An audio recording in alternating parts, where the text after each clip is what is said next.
So let's talk about what might just be the most important sequel ever written. And no, I'm not talking about a movie. I'm talking about a book in the Bible. We often think the story of Jesus wraps up nicely with the Gospels, right? But what if that was just part one? We're about to see why the book of Acts is the essential second volume to the story Luke started. I want you to think about this for a second. Imagine reading an incredible story where a huge promise is made right at the beginning, but the book ends just before it's fulfilled. That's kind of what the Gospels do. They build and build towards this one crucial event, a baptism with the Holy Spirit promised by the Messiah, and then credits roll. It's an unfinished story that absolutely demands a sequel. So here's how we're going to break this down. First, we'll see exactly why the Gospels feel like an unfinished story. Then, we'll look at the promised power that kicks off the sequel. After that, we'll dive into the first big sermon, get a picture of what life was like in the early church, and finally, really understand their mission for the world. All right, first up, an unfinished story. The key thing to get here is that the Gospel of Luke and the book of Acts, they probably weren't meant to be two separate books at all. Many scholars believe they were always intended to be a single two-volume work, one massive story told in two parts. And you can literally see the seam connecting them. Luke's gospel ends with Jesus being carried up into heaven. Now look at how the book of Acts starts. It refers back to everything Jesus did until the day he was taken up. It's a direct link. It's like one story stops and the next one picks up at the exact same pivotal moment, the ascension. So we've got three huge clues that this is all one big epic. First, that intro in Luke, it probably covers both volumes. Second, you've got the ascension serving as this perfect handoff. And third, and this is the real kicker, Luke's gospel ends with Jesus telling his followers to wait for a promise of power. And guess what Acts begins with? The fulfillment of that exact promise. And that brings us to the main point. All four Gospels mention this prophecy from John the Baptist, that the Messiah will come and baptize with the Holy Spirit. But here's the thing. That never actually happens in Matthew, Mark, Luke, or John. It's a massive theological cliffhanger. The Gospels need the book of Acts, because that's where the central promise is finally kept. Okay, so that brings us to our second section, the promised power. Right before Jesus ascends, he doesn't just pat his followers on the back and say, "Good luck." No. He gives them a crystal clear mission, a strategy, and he tells them about the power source they're going to need to pull it all off. And here it is, Acts 1, verse 8. This one sentence is basically the mission statement for the entire book of Acts. It's a command, but it's also a promise. The mission, be my witnesses. The power, the Holy Spirit, and the strategy, well, that's laid out like a roadmap. And this is what's so cool. That one verse is also the book's table of contents. The story literally unfolds in these three stages, like a ripple effect.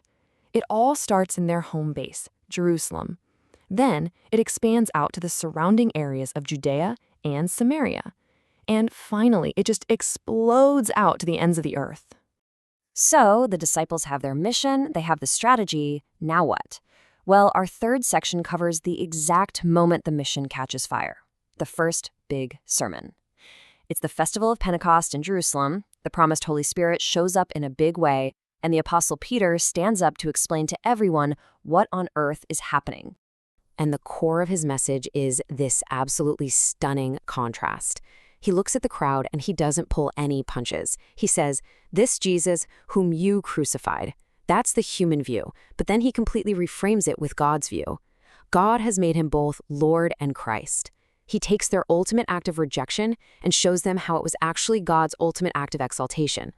I mean, the argument was so simple, but so powerful. Peter basically accuses them of being involved in the death of their own Messiah. But right after that gut punch, he delivers the good news. God overturned your verdict. He raised Jesus from the dead, proving he was Lord and fulfilling prophecies written hundreds of years earlier. The Bible says the crowd was cut to the heart. They cry out, "What do we do?" And Peter tells them to repent and be baptized. And the result of this first Christian sermon ever, the number is just staggering.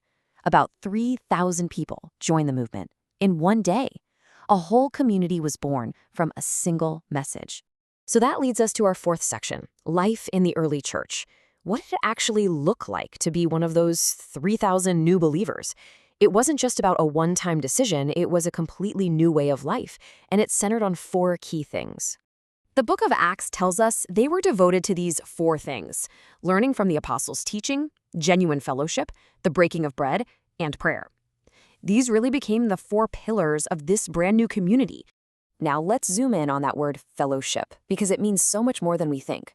The Greek word is koinonia, and it doesn't just mean hanging out and having coffee. It means a deep shared partnership.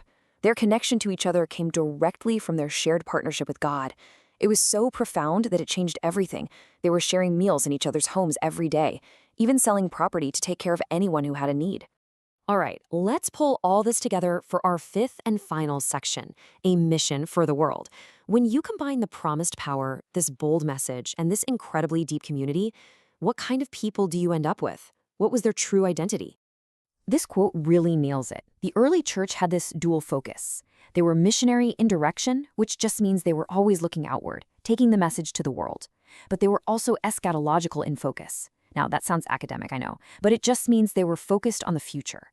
They were always looking forward, eagerly waiting for Jesus to return like he promised. So what does this all mean? Well, they weren't just some social club or a little study group.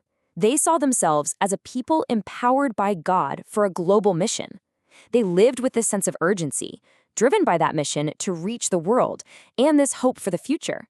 That right there was their identity. And that leaves us with one last question to chew on. The book of Acts isn't just some dusty old history book. It's a blueprint for a community built on a promise, empowered for a mission, and held together by a shared life. So the question is, how does this 2,000-year-old design still echo in our world today?